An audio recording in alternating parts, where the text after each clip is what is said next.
সবাইকে শুভেচ্ছা জানাচ্ছি। মাসুম মাহমুদ। অনেকে প্রশ্ন করেছেন যে সকাল থেকে কোনো লাইভে আসলাম না কেন? কেন লাইভে আসলাম না? আসতে পারিনি তাই এখন আসলাম। জি, আপনারা যেখান থেকে কমেন্ট করছেন আমি দেখতে পাচ্ছি ইতালি থেকে, চট্টগ্রাম থেকে, আরো বিভিন্ন দিনাজপুর জেলার বীরগঞ্জ থেকে, কক্সবাজার থেকে, রোহিঙ্গা ক্যাম্প থেকে। ওকে। আপনি কি আমাকে শুনতে এবং দেখতে পাচ্ছেন ক্লিয়ার? কোনো সমস্যা আছে? আ খাগড়াছড়ি থেকে আমি দেখতে পাচ্ছি। ওকে। নোয়াখালী থেকে বাকের, ধামরাই, গৌরীপুর, হবিগঞ্জ, ভোলা জেলা থেকে দেখছি। ওকে। দুবাই থেকে দেখছেন, আসাম থেকে দেখছেন। ওকে দর্শক, পুরো পৃথিবীর নজর এখন পাকিস্তানে। কারণ পাকিস্তানে মার্কিন এবং ইরানের ডেলিগেট পৌঁছে গেছে। ইরানের পক্ষ থেকে এসছেন স্পিকার বাকের গালিবফ, পররাষ্ট্রমন্ত্রী আব্বাস আরাকচি সহ একটি প্রতিনিধি দল। নেতৃত্ব দিবেন স্পিকার বাকের গালিবফ। মার্কিন যুক্তরাষ্ট্র থেকে এসছেন ভাইস প্রেসিডেন্ট জেডি ভেন্স, ট্রাম্পের উপদেষ্টা ভার্সেস তার মেয়ে জামাই মানে জামাতা জেরার্ড কুশনার, রয়েছেন স্টিভ উইটকফ। মার্কিন যুক্তরাষ্ট্র থেকে ৩ জন গুরুত্বপূর্ণ অফিসিয়াল, আর ইরান থেকে 2 জন স্পিকার এবং পররাষ্ট্রমন্ত্রী। ইরান এই বৈঠকের আগেই আমেরিকাকে একটি প্রেসার তৈরি করে দিয়েছে যে এই বৈঠক হবে কি হবে না এটা ইরান চিন্তা করছে। আমরা এসছি, প্রয়োজনে চা খাবো। কিন্তু এই বৈঠকটি হবে তখনই যখন ইরানের 2টো শর্ত মানা হবে। প্রথম শর্ত হলো ইসরায়েলকে অবশ্যই লেবাননে হামলা বন্ধ করতে হবে। যতক্ষণ হামলা বন্ধ না হবে ততক্ষণ এই বৈঠক হবে না। ইতিমধ্যে পাকিস্তানের প্রধানমন্ত্রী শাহবাজ শরীফ, ফিল্ড মার্শাল আসিফ মনির, পররাষ্ট্রমন্ত্রী এবং স্বরাষ্ট্রমন্ত্রী মহসিন নকভি, যত রকম হাই অফিসিয়াল পাকিস্তানে আছেন তারাও এই বৈঠকের যারা ডেলিগেট 2 দেশ থেকে এসছেন তাদের সাথে সাক্ষাৎ করেছেন। এই মুহূর্তে শাহবাজ শরীফের কি বলবো দুপুরের খাবারের আমন্ত্রণে আছেন এই 2 পক্ষ। বলা হচ্ছে এর পরের সেশনটি হবে ফিল্ড মার্শাল আসিফ মনিরের ডিনার অথবা নেক্সট কোনো খাবার মেনু। অর্থাৎ প্রথম বৈঠকটি হচ্ছে শাহবাজ শরীফের নেতৃত্বে তার আমন্ত্রণে, দ্বিতীয়টি হবে শাহবাজ শরীফের আমন্ত্রণে, দুঃখিত, ফিল্ড মার্শাল আসিফ মনিরের আমন্ত্রণে।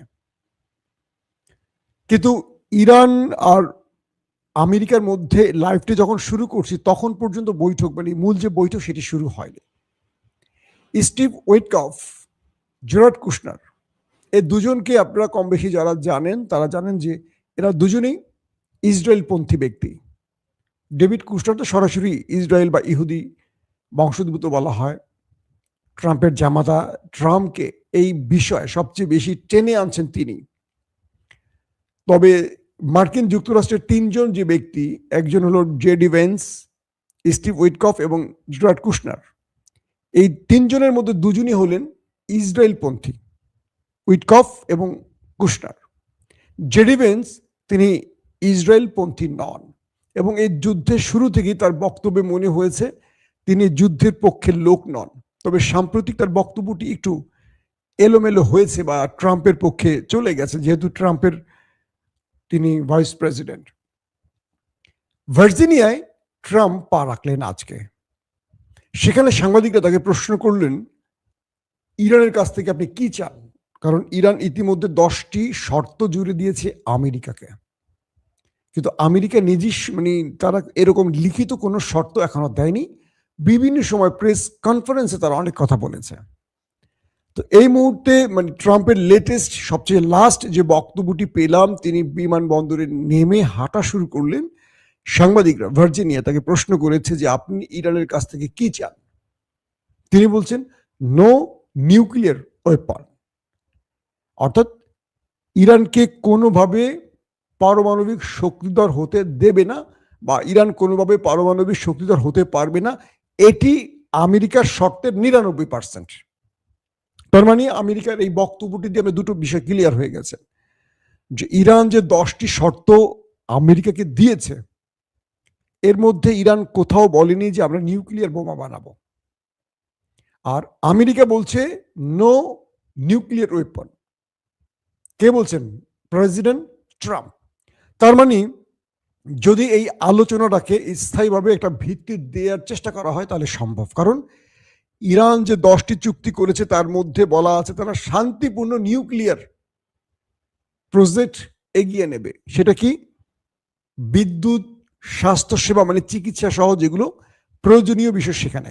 ইরান কিন্তু একবারও বলেনি যে আমরা নিউক্লিয়ার বোমা বানাবো। তার মানে ট্রাম্প যে শর্তটি দিয়েছে ইরান এক বাক্যে মেনে নেবে যে আমরা আমেরিকার দাবিটি 100% রক্ষা করবো যে আমরা নিউক্লিয়ার বোমা বানাবো না। কারণ এটা ইরান ঘোষণা দিয়ে বানাবে না। ইরান যদি বানায় চাইলে বানায় ফেলছে এতদিন, এখন শুধু টেস্ট করা বাকি। আর যদি ইরান না বানিয়ে থাকে তাহলে বানিয়ে ফেলবে। এটা আমেরিকাকে বলে করে কিছু করা লাগবে না, কারণ বানিয়ে ফেলার পর আর আমেরিকা কিচ্ছু করতে পারবে না। এটা লুকোচুরি করে বানাতে হবে, এটা ঘোষণা দিয়ে বানাবে না। তাহলে আমেরিকা ইরানকে আর কোনো শর্ত দিচ্ছে না আপাতত, লাস্ট ট্রাম্পের বক্তব্য অনুসারে। ইরান চাইছে কি?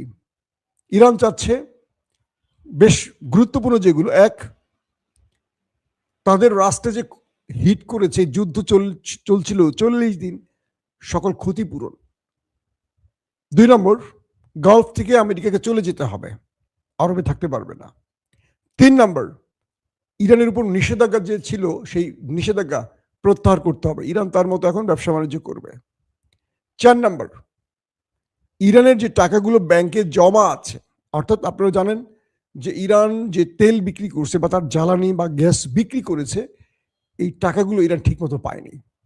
পৃথিবীর বিভিন্ন ব্যাংকে ইরানের 100 থেকে 120 বা তারও বেশি বলা হচ্ছে 140-এর মতো 140 বিলিয়ন মার্কিন ডলার ইরানের আটকা পড়েছে। 140 বিলিয়ন কল্পনা করতে পারেন? বাংলাদেশের ফুল রিজার্ভে বোধহয় কত 16 থেকে 19 বিলিয়ন ডলার আছে বাংলাদেশের একটা রাষ্ট্রের ফুল রিজার্ভে। আর ইরানের বাইরের দেশে আটকা পড়েছে 120 থেকে 140 বিলিয়ন মার্কিন ডলার। এই টাকাটা ইরানের হাতে আসলে বুঝতে পারছেন ইরান আমেরিকার কি বলে সৌদি আরবকে টেক্কা দিয়ে চলে যাবে। অর্থাৎ ইরান যদি হরমুজ প্রণালীতে যে দাবিটি করেছে তারা এখন টোল আদায় করবে। প্রতি বছরে ইরান প্রায় ধরে নিলাম একদম কম 100 থেকে 150 বিলিয়ন মার্কিন ডলার আয় করবে প্রতি বছর। এটা এক্সট্রা আয় তাদের, মানে এই আয়টা তাদের কিচ্ছু করতে হবে না, শুধু হরমুজ প্রণালীতে বসে থাকবে, জাহাজের থেকে টোল নেবে, এটা যোগ হয়ে যাবে ইরানের। তার মানে ইরানের অর্থনীতি ঘুরে চলে যাবে, অন্যদিকে চলে যাবে এখন।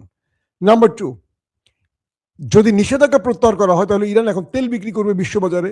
তার মানে কি সৌদি আরব, কাতার, কুয়েতকে ইরান 10 বছরে ছাড়িয়ে চলে যাবে অর্থনৈতিকভাবে।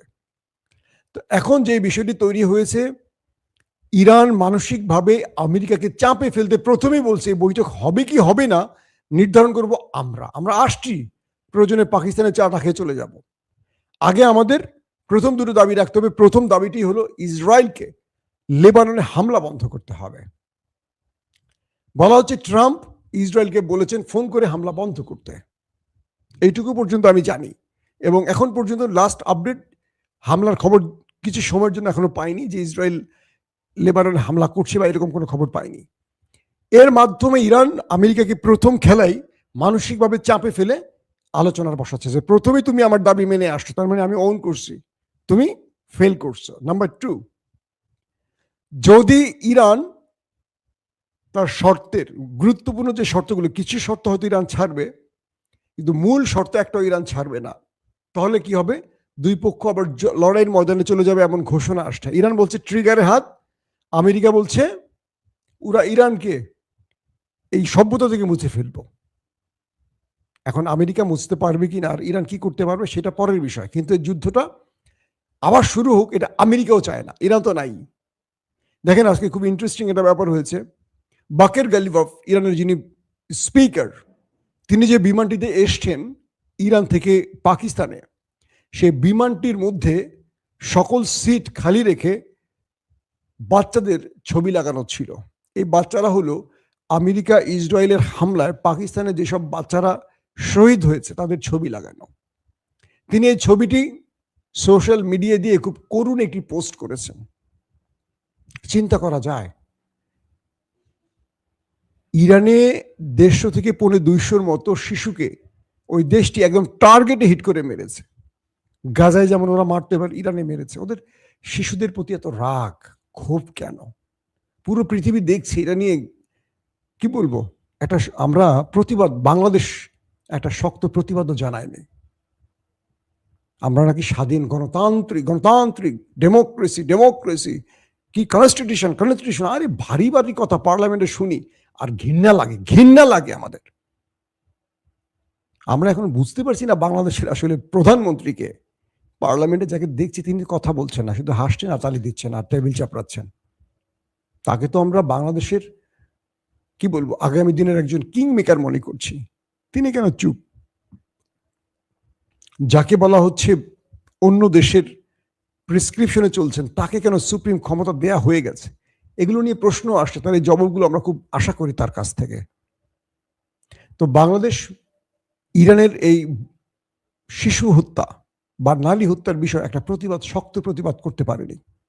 এটা আমাদের জন্য লজ্জার। তার মানে আমরা স্বাধীন হইনি, এটি স্পষ্ট হয়ে গেছে। কেউ যদি স্বাধীন বলেন তাকে বলে দিবেন যে আমরা স্বাধীন হইনি, আমরা এখনো ওদের ইচ্ছায় চলি।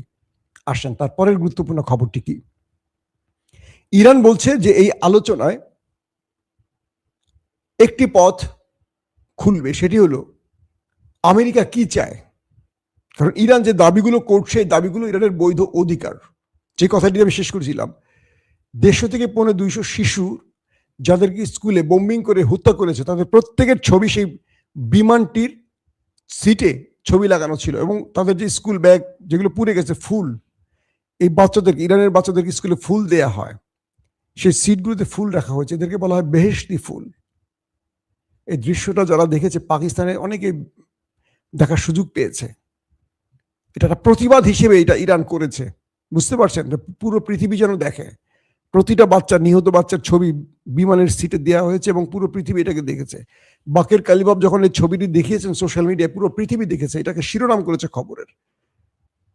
যে তথ্য এতদিন মানুষ অনেকেই জানতো না বা অনেকে আড়াল হয়ে গেছে যুদ্ধের কারণে, আজকে পুরো পৃথিবী দেখছে যে ইরানের এই শিশু নিষ্পাপ বাচ্চাগুলোকে কিভাবে নিষ্ঠুরের মতো মেরেছে ওরা।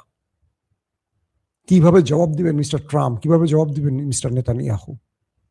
কারণ আমেরিকা ইসরায়েল যাই করেছে, ইরান কিন্তু কোনো সিভিলিয়ান মারেনি। চাইলে ইরান ওদের চেয়ে কয়েকগুণ বেশি মারতে পারত। যেই পরিমাণ মিসাইল ইরান মেরেছে, ইরান শত্রুকে টার্গেট করছে কারা? যারা যুদ্ধে সম্পৃক্ত, সেনা, সামরিক ঘাঁটি, বাংকার, যেখানে সেনা বাংকার, মানে সিভিলিয়ান বাংকার নয়, তাদের কি বলে রাডার সিস্টেম, তাদের প্রতিরক্ষা ব্যবস্থা, এগুলো ধ্বংস করেছে। পাওয়ার গ্রিড, এই জিনিস সিভিলিয়ানদের খুব কম মেলেছে। এই পর্যায়ে এখন আমেরিকা আর ইরান মুখোমুখি আছে।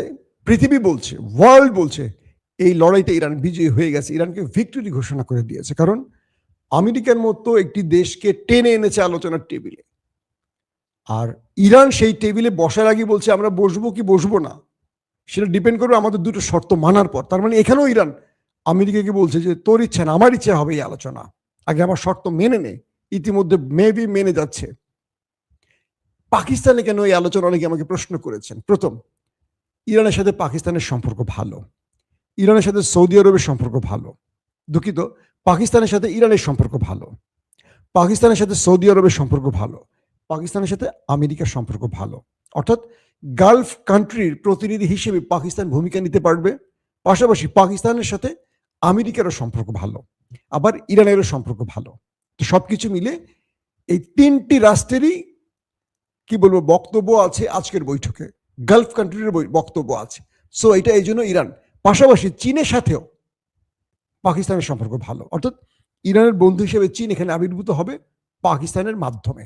ক্লিয়ার? আপনারা বুঝতে পারছেন? অর্থাৎ একমাত্র দেশ পাকিস্তান যারা আমেরিকা এবং ইরানের মিত্রদের সাথে সম্পর্ক বজায় রেখেছে, এবং এই একটি বৈঠক পাকিস্তানকে পৃথিবীর কাছে আবার নতুনভাবে একটি গ্রহণযোগ্য রাষ্ট্র হিসেবে পরিচিত করছে। পাশাপাশি ভারত কিছুটা চাপে পড়ে গেছে এরকম একটা বড় সিদ্ধান্ত নিতে না পারায়, তাদেরকে কেউ এটাকে মানে গুরুত্ব দিয়ে গ্রহণ করেনি বলে।